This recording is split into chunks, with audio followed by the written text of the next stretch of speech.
Hair fall मतलब बालों का झड़ना। आयुर्वेद शास्त्र में इसे खलित्य कहा गया है। Nowadays hair fall is a big problem.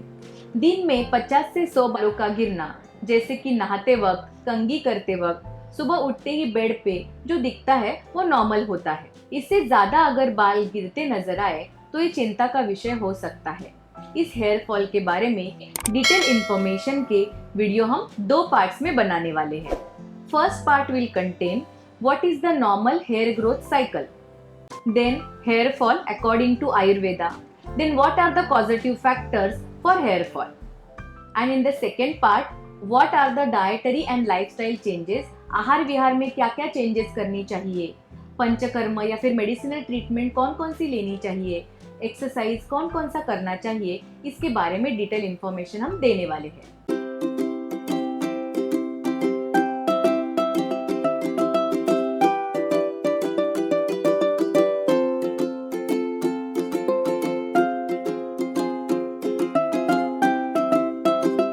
Hello everyone, this is Dr. Jyoti Jangle. Welcome back to my channel Ayurveda and Health.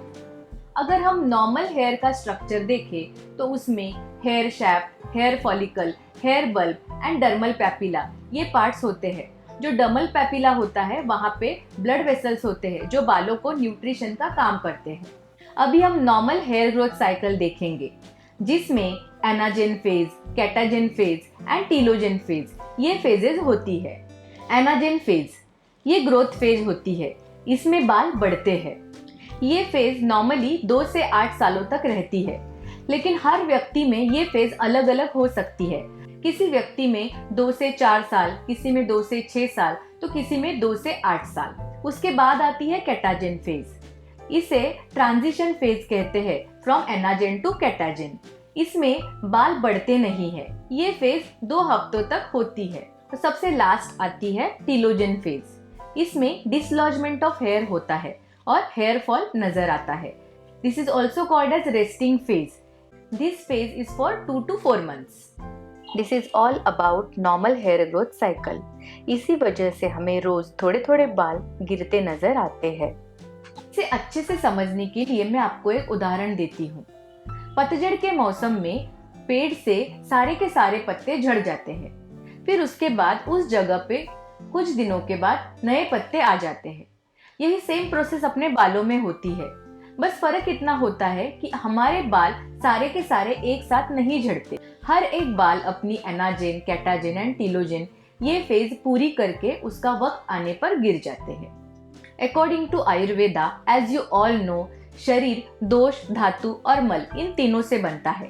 दोष 3 होते हैं, वात, पित्त और कफ। इसमें से पित्त दोष अगर शरीर में बढ़ जाए तो हेयर फॉल मीन्स बाल झड़ने लगते हैं एंड प्रीमैच्योर ग्रेइंग मीन्स जल्दी बाल सफेद हो जाते हैं। जैसे दोष 3 होते हैं वैसे धातु 7 होते हैं। इन 7 धातुओं में एक अस्थि धातु होता है जिसे बोन या फिर ऑस्सियस टिश्यू कहा जाता है। इस अस्थि धातु का मल मीन्स जो वेस्ट प्रोडक्ट होता है वो केश मतलब बाल होता है। जिस व्यक्ति का अस्थि धातु अच्छा होता है उस व्यक्ति के बाल भी बहुत अच्छे होते हैं। अस्थि धातु के न्यूट्रिशन के लिए अगर कोई चीज दी जाए तो उससे बालों का भी न्यूट्रिशन होता है।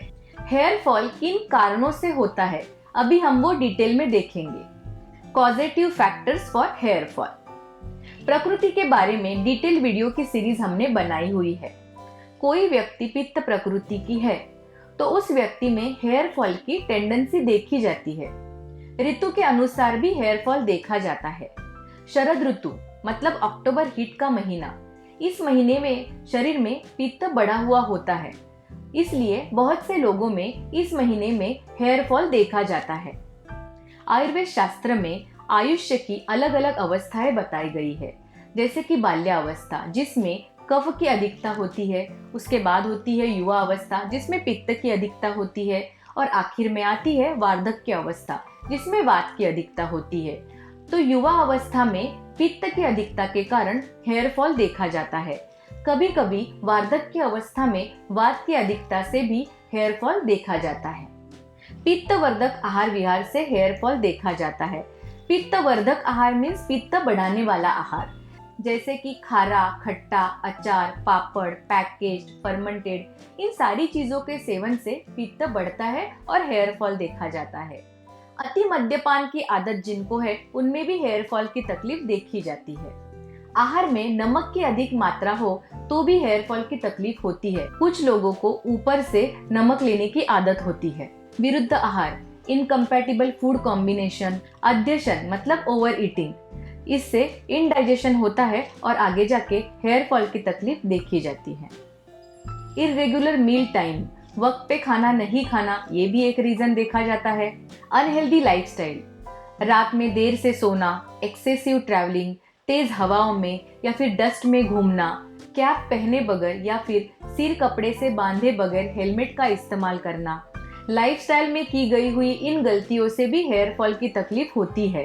हेरिडिटरी, घर में अगर गंजापन या फिर बार्डनेस की हिस्ट्री हो तो भी हेयर फॉल की तकलीफ देखी जाती है।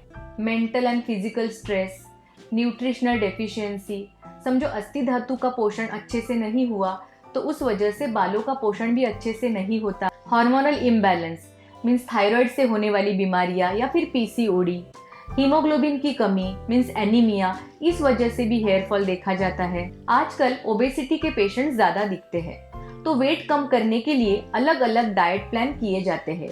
इन डाइट्स की वजह से भी न्यूट्रिशनल डेफिशिएंसी होती है और हेयर फॉल की तकलीफ देखी जाती है। कोई व्यक्ति किसी व्याधि से बहुत दिन से बीमार हो तो उसे भी ये तकलीफ होती है। बालों की सुंदरता बढ़ाने के लिए एक्सेसिव कॉस्मेटिक ट्रीटमेंट्स किए जाते हैं जिसमें अलग अलग केमिकल्स का यूज किया जाता है, तो ये भी अपने बालों के लिए हानिकारक होता है।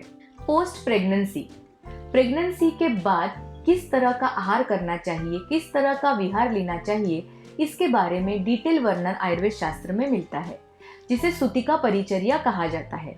अगर इस सूतिका परिचर्या का पालन नहीं किया गया तो आगे जाके इनमें हेयर फॉल की तकलीफ देखी जाती है। This is all about normal hair growth cycle and positive factors for hair fall. Next video में हम हेयर फॉल की ट्रीटमेंट के बारे में डिटेल में देखेंगे। डाइट एंड लाइफस्टाइल में क्या क्या चेंजेस करने चाहिए, कौन कौन सा पंचकर्म लेना चाहिए, कौन कौन से एक्सरसाइज करने चाहिए, ये सारा डिटेल हम नेक्स्ट वीडियो में देखेंगे। इस वीडियो में दी गई हुई इन्फॉर्मेशन आपको अच्छी लगती है तो इसे लाइक कीजिए, शेयर कीजिए और हमारे चैनल को सब्सक्राइब कीजिए। Thank you.